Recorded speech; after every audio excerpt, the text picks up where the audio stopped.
নমস্কার বন্ধুরা, রমা রান্নাঘরে সকলকে স্বাগত। আজকে দেখুন আমি যে রান্নাটা করব সেটা হচ্ছে কচু। কচু হচ্ছে এই শোলা যে কচুগুলো হয়, সেই কচু দেখুন আমি কেটে সুন্দর করে ধুয়ে নিয়ে তারপরে কেটে আমি ভাপিয়ে রেখেছি।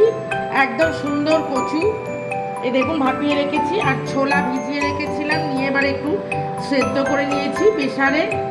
আর একটু আদা দেখুন গ্রেট করে রেখেছি। আর এটার মধ্যে একটু লঙ্কার গুঁড়ো নিয়েছি, একটু জিরে গুঁড়ো, আর একটু জিরে ফোড়ন দেবো, শুকনো লঙ্কা, তেজপাতা, আর লাস্টে একটু লেবু দেবো, একটু লেবুর রস। এইবারে আমি কিভাবে রান্নাটা করছি সেইটা দেখাচ্ছি। দেখুন অসম্ভব সুন্দর হয় রান্নাটা। আমি যেভাবে করছি আপনারা ঠিক এইভাবে করুন, করে খাবেন। গরম গরম ভাতের সঙ্গে দুর্দান্ত খেতে লাগে। আর নারকেল কুড়িয়ে রেখেছি, দেখুন একটু নারকেল কোড়া দেবো। আপনাদের যদি কারো নারকেল সহ্য না হয় তাহলে নারকেলটা দেবেন না, ছোলাটা দিয়ে করলেই হবে। কড়াই দেখুন 2 টেবিল চামচ তেল দিয়েছি, এটা সর্ষের তেলেই করতে হয়, টেস্টটা তাহলে ভালো হবে। এই দেখুন জিরে ফোড়ন দিলাম আর শুকনো লঙ্কাটা দিয়ে দিলাম।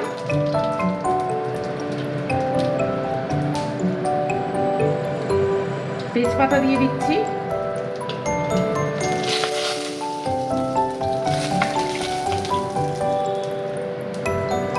এইবার দেখুন কচুটা দিয়ে দিচ্ছি।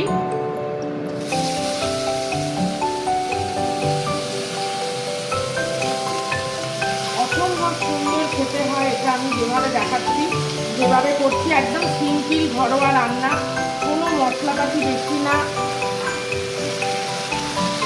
অথচ খেতে এটা দুর্দান্ত হয়। আদাটা দিয়ে দিচ্ছি দেখুন।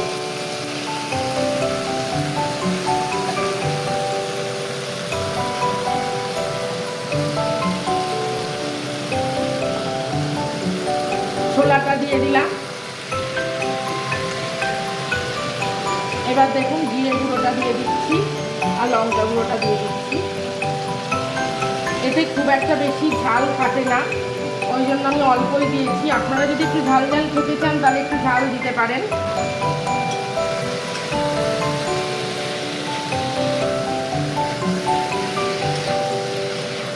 এত সুন্দর খেতে হয় এটা, অসম্ভব ভাল লাগে খেতে, গরম গরম ভাতের সঙ্গে দারুণ লাগে। আর একঘেয়ে যখন আমাদের হয়ে যায়, কিছু খেতে ইচ্ছে করে না, তখন একটু এইরকম মুখ পাল্টানোর জন্য, একটু স্বাদ বদল করতে এইগুলো একটু খেতে ভালোই লাগে। এবার দেখুন আমি নুনটা দিয়ে দিচ্ছি। নুনটা আপনারা যে যার মতন টেস্ট বুঝে দেবেন। সামান্য একটু হলুদ দিচ্ছি। আমি যেভাবে দেখাচ্ছি বন্ধুরা, যেভাবে আমি করছি ঠিক সেইভাবে করবেন, করে খেয়ে আমাকে জানাবেন কেমন লাগলো। আমার চ্যানেলটাকে লাইক করবেন, শেয়ার করবেন, সাবস্ক্রাইব করবেন, আর পাশে বেল আইকনটা ক্লিক করে দেবেন, যাতে আমি যে কোনো রান্না ছাড়লেই আপনারা যাতে সহজেই পেয়ে যান। আর আমার চ্যানেলে আমি একটু এইরকম ধরনের রান্নাই একটু দেখাই, সাবেকি টাইপের, কেননা এই রান্নাগুলো তো এখন সেইভাবে তো আর কেউ করে না। নারকেল কোড়াটা দিয়ে দিচ্ছি, একটু চিনি দেবো, দেখুন মিষ্টি মিষ্টি হয়। আপনারা যেরকম মিষ্টি খান সেই বুঝে দেবেন।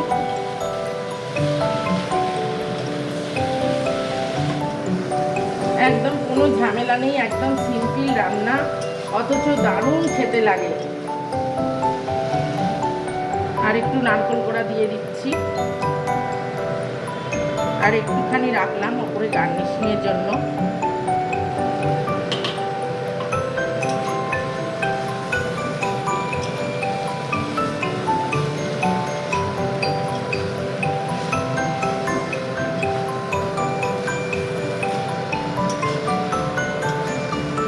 ঠিক যেভাবে আমি করলাম ঠিক এইভাবে আপনারা করুন, করে খেয়ে কেমন লাগলো আমাকে অবশ্যই করে জানাবেন।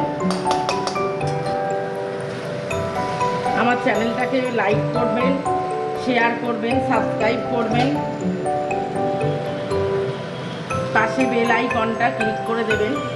তাতে কি হবে, আমার আরও নতুন নতুন রান্না দিতে উৎসাহ বাড়বে। এই যে দেখুন বন্ধুরা, এটা আমার হয়ে গেছে, কচুটা আমার হয়ে গেছে দেখুন। একদম বেশি কোনো মশলাও নেই, কিছুই না, অথচ অসাধারণ খেতে হয়। আর লাস্টে দেখুন আমি একটু পাতিলেবু রস দিয়ে দিচ্ছি, কেন এটা কচু তো, যদি হঠাৎ করে গলা টলা চুলকোয়, কিন্তু চুলকোবে না, কেন আমি যখন কচুটা কেটেছি তখনই এটা মানে হাত টাত কিছু চুলকোয়নি। আপনারা কচুটা কাটার সময় বুঝতে পারবেন যে হাত চুলকোচ্ছে কিনা। তা আমি তাও একটু লেবুর রস দিয়ে দিচ্ছি। এই দেখুন, আপনারা একটু এরকম একটু ওপর থেকে একটু লেবুর রস দিয়ে দেবেন।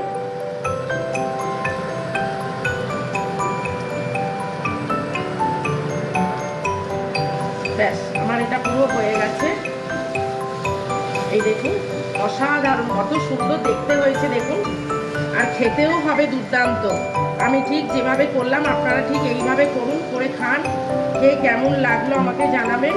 আমার চ্যানেলটাকে লাইক করবেন, শেয়ার করবেন, সাবস্ক্রাইব করবেন, আর পাশে বেল আইকনটা ক্লিক করে দেবেন। আজ তাহলে এই পর্যন্ত, নমস্কার।